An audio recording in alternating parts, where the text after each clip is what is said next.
جمع مالا وعدده يحسب أن ماله أخلده كلا لينبذن في الحطمة وما أدراك ما الحطمة نار الله الموقدة التي تطلع على الأفئدة إنا عليهم مؤصدة في يمد ممددة بسم الله الرحمن الرحيم والعصر إن الإنسان لفي خسر إلا الذين آمنوا وعملوا الصالحات। আসসালামু আলাইকুম সবাইকে, কেমন আছেন সবাই? আশা করছি আল্লাহর রহমতে খুব ভালো আছেন। আমি আল্লাহর রহমতে ভালো আছি। আজকে আমাদের ছুটির দিন। আমার ছেলে কোরআন তেলাওয়াত করছে আর আমি এখন নাস্তা তৈরি করব।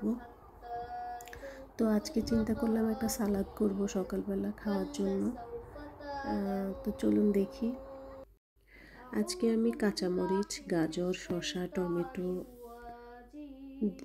যা ছিল বাসায় টুকটাক এগুলো দিয়ে করছি, কিন্তু অন্যান্য সময় আমি এটার সাথে বাঁধাকপিও দিই একটু, তারপরে আপেল থাকলে একটা আপেল দিই, সাথে হচ্ছে ডিম সিদ্ধ করে টুকরো টুকরো করে দিই। আজকে দিলাম না। আজকে খুবই সিম্পলভাবে সালাডটা দেখালাম। এটা মানে সিম্পলভাবে করলেও খুবই মজা। এই সালাদের সাথে আপনি হচ্ছে একটু সরিষার তেল কিংবা অলিভ অয়েল থাকলে একটু অলিভ অয়েল দিতে পারেন, ভালো লাগবে খেতে।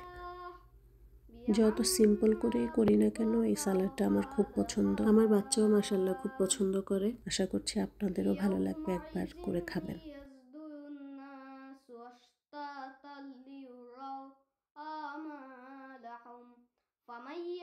এই যে আমার সব উপকরণ কেটে নেওয়া হয়ে গেছে। এখন আমি একটু লবণ আর সরিষার তেল দিয়ে ভালো করে মেখে নিলেই সালাদ রেডি। সালাডটা যদি ভালো লেগে থাকে তাহলে অবশ্যই বাসায় বানিয়ে খাবেন। এটা খুবই সুস্বাদু এবং খুবই স্বাস্থ্যসম্মত।